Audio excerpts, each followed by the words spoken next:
Good morning. So, the lesson title this morning is Untied. If you take the word united and you flip some letters around, you get untied. I think you just have to swap the I. And the word united takes on an entirely new meaning. Does everybody catch that? I tried to be clever with it and cute, because the last few lessons we've heard from Adam are geared around togetherness. So the lesson this morning is related, but kind of an example of what not being united looks like. Hence the untied, cute little thing I did with English words. If you could go to Numbers chapter 16, we're going to be there for a little minute, as compared to a big minute, which isn't 60 seconds. I'm just kidding. Anyways, I'm going to lay something out for you. You've got a preacher and his brother. They walk into a relatively new assembly, and they claim that they are the only ones whose mouths can speak the authoritative words of God. Your general reaction to that kind of setup, I imagine, would be one of apprehension, right? Imagine preacher and his brother, they come in, they say they've got it all, and that their voices are really the only ones that you really need to listen to. We're good. Thanks. It probably wouldn't settle very well with us today. In Numbers chapter 16, we've got a group of fellas who aren't that happy that Moses and Aaron have chosen to be, have stated to be the voices of authority for the early nation of Israel. Starting in verse 1 of Numbers chapter 16. Now Korah, the son of Izhar, the son of Kohath, the son of Levi, with Dathan and Abiram, the sons of Eliab, and On, the son of Peleth, sons of Reuben, took action. And they rose up before Moses, together with some of the sons of Israel, 250 leaders of the congregation, chosen in the assembly, men of renown. They assembled together against Moses and Aaron, and said to them, "You have gone far enough, for all the congregation are holy, every one of them, and the Lord is in their midst. So why do you exalt yourselves above the assembly of the Lord?" Okay? If we were to ignore all context of the Torah, which is the first 5 books of the Old Testament, if we were to extract the words of Korah and the 250 men that were with him and apply it to a congregation today, their words probably wouldn't be that unwelcome. I mean, here they are saying, what gives you guys the right to say that y'all are the only ones, the only holy ones to speak authoritative words? Stepping into context, though, we see that his words are disastrous, and that probably well-phrased statement, as small as it was, a question of their authority, unties the unity of this new nation. So continuing on, verse 4. When Moses heard this, he fell on his face, and he spoke to Korah and all his company, saying, "Tomorrow morning the Lord will show who is his and who is holy, and will bring him near to himself. Even the one whom he will choose, he will bring near to himself. Do this. Take censers for yourselves, Korah and all your company, and put fire in them, and lay incense upon them in the presence of the Lord tomorrow. And the man whom the Lord chooses shall be the one who is holy. You have gone far enough, you sons of Levi." So, really the question of holiness is what drives Korah and his accompaniment to question Moses and Aaron. The claim that Korah is making is all are holy in the nation of Israel. We've all been chosen by God to do His service, to do His will. Now, Moses is proving that he and Aaron were chosen for a specific purpose. Them specifically were chosen for this purpose of doing specific things for the nation of Israel that only they can do. Continuing on, verse 8, Then Moses said to Korah, Hear now, you sons of Levi, is it not enough for you that the God of Israel has separated you from the rest of the congregation of Israel to bring you near Himself, to do the service of the tabernacle of the Lord, and to stand before the congregation to minister to them, and that He has brought you near, Korah, and all your brothers, sons of Levi, with you? And are you seeking for the priesthood also? Therefore you and all your company are gathered together against the Lord. But as for Aaron, who is he that you grumble against him? Then Moses sent a summons to Dathan and Abiram, sons of Eliab, but they said, We will not come up. Is it not enough that you have brought us up out of the land flowing with milk and honey, shouting out to Egypt, to have us die in the wilderness, but you would also lord it over us? Indeed, you have not brought us into the land flowing with milk and honey, nor have you given us an inheritance of fields and vineyards. Would you put out the eyes of these men? We will not come up. Then Moses became very angry and said to the Lord, Do not regard their offering. I have not taken a single donkey from them, nor have I done harm to any of them. Moses said to Korah, You and all your company be present before the Lord tomorrow, both you and they along with Aaron. Each of you take his fire pan and put incense on it, and each of you bring his censer before the Lord, 250 fire pans. Also you and Aaron shall each bring his fire pan. So they each took his own censer and put fire on it and laid incense on it. And they stood at the doorway of the tent of the meeting with Moses and Aaron. And thus Korah assembled all the congregation against them in the doorway of the tent of meeting. And the glory of the Lord appeared to all the congregation. And the Lord spoke to Moses and Aaron, saying, Separate yourselves from among this congregation, that I may consume them instantly. But they fell on their faces and said, O God, God of the spirits of all flesh, when one man sins, will you be angry with the entire congregation? The Lord spoke to Moses, saying, Speak to the congregation, saying, Back up from around the dwellings of Korah, Dathan, and Abiram. Pausing there for just a moment.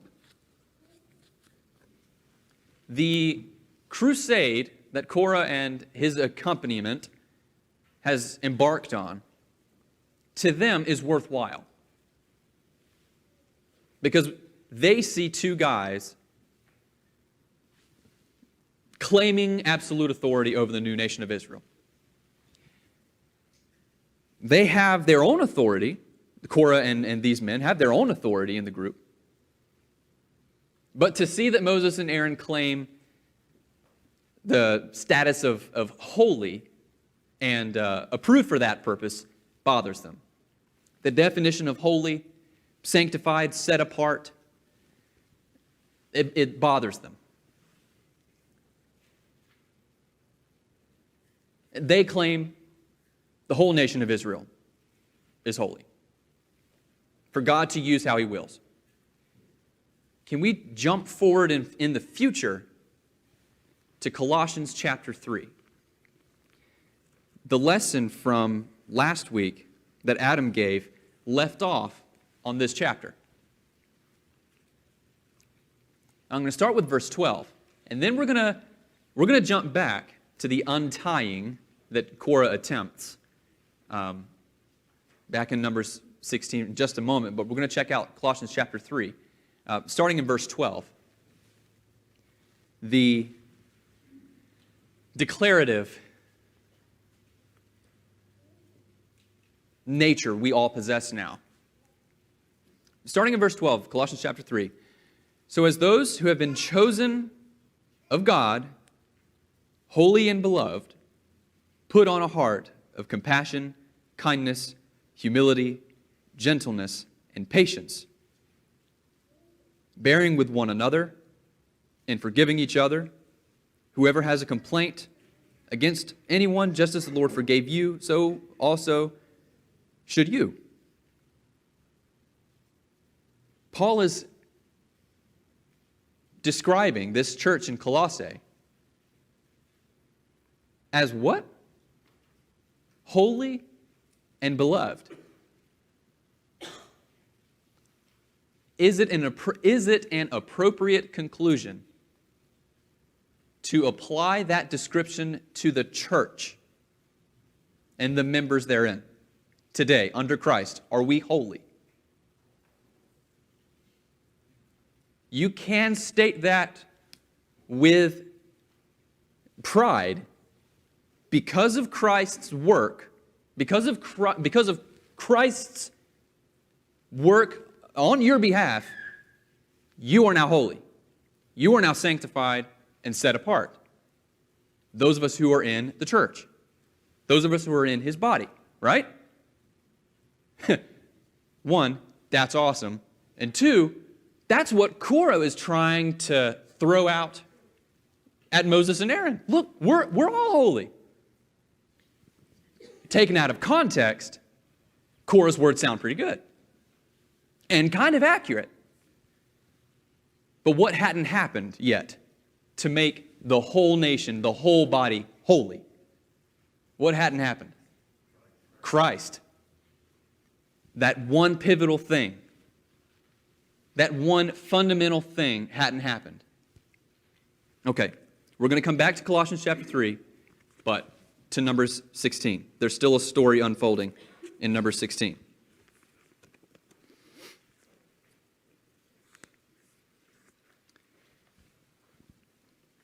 Verse 25. Then Moses arose and went to Dathan and Abiram with the elders of Israel, following him, and he spoke to the congregation, saying, Depart now from the tents of these wicked men, and touch nothing that belongs to them, or you will be swept away in all their sin. So they got back from around the dwellings of Korah, Dathan, and Abiram. And Dathan and Abiram came out and stood at the doorway of their tents, along with their wives and their sons and their little ones. Moses said, By this you shall know that the Lord has sent me to do all these deeds, for this is not my doing. If these men die the death of all men, or if they suffer the fate of all men, then the Lord has not sent me. That is to say, if they die a natural death, just like anyone else would, the Lord has not sent me.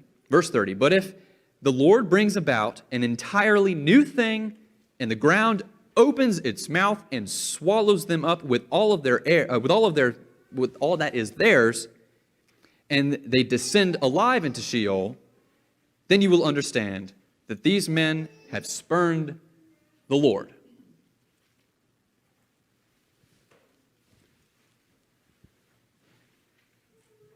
And what happens? As he finished speaking all these words, the ground that was under them split open, and the earth opened its mouth and swallowed them up and their households and all the men who belonged to Korah with their possessions. So they and all that belonged to them went down alive to Sheol, and the earth closed over them, and they perished from the midst of the assembly. A well-phrased declaration as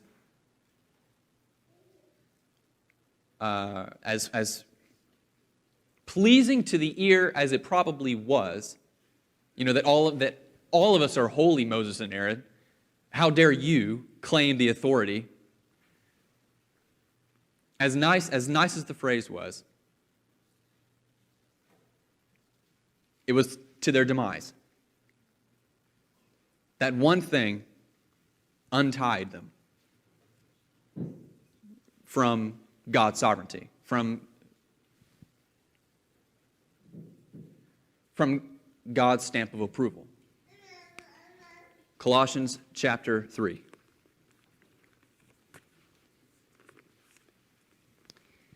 Is it a stretch to say that when we were sanctified as individuals, we took on a new purpose? Is that a stretch? I don't think so. I would be comfortable with saying when we were sanctified, that is when Jesus came into our lives and changed everything forever, us and our own were dedicated to the Lord. I would also say it's not a stretch to say that we now have a responsibility to the brothers and sisters in this room. And that, yes, we were, and that we are for the Lord now. We are the Lord's. But we have a responsibility to each other in that you're my brother, you're my sister, and vice versa. We have a responsibility to each other. We're for each other here. Continuing in verse 15 of Colossians chapter 3. No, verse 14, excuse me. Beyond all these things, put on love, which is the perfect bond of unity. If there was something that we could all say Korah and his accompaniment lacked, it was love for his countrymen, his kindred. But Paul is saying, the Word of God is saying to us, to be united, we ought to value love. Next verse. Let the peace of Christ rule in your hearts, to which indeed you were called in one body, and be thankful.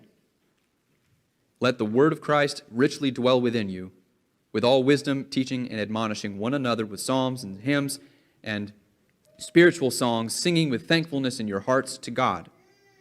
Whatever you do, in word or deed, do all in the name of the Lord Jesus, giving thanks through him to God the Father. What ties us together? Love ties us together. If there is one thing we all have in common now, is that we were saved by Christ. Right? Those of us in here who have been sanctified by Christ are united in that statement. There are responsibilities that we all hold now because of that fact. Korah and his little band of merry men didn't get it. They couldn't get it. They were focused on the wrong thing at the wrong time. And how easy can that happen to us?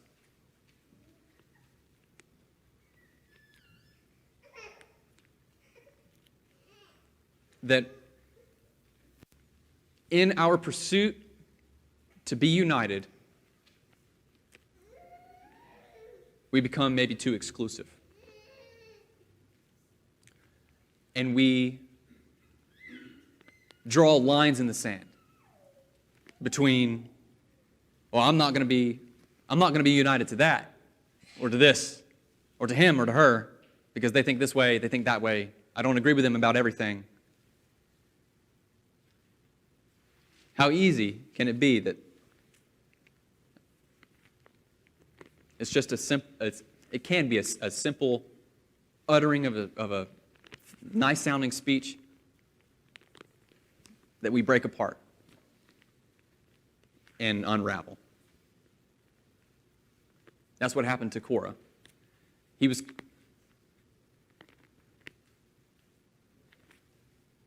condemned to a fate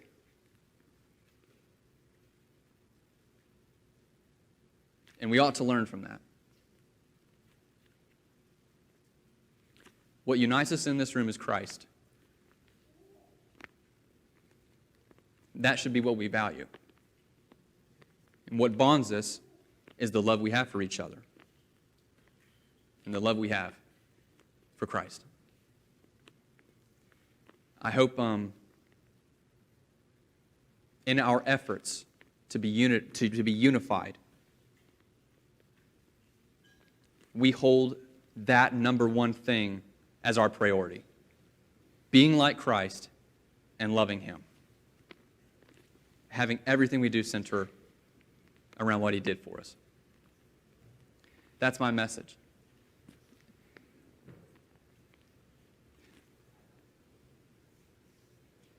To those of us in this room who haven't taken on Christ, it's outside of Christ we're not sanctified. It's outside of Christ we're not made holy. You have the option, the opportunity to claim sanctification in His name. If you haven't, why don't you?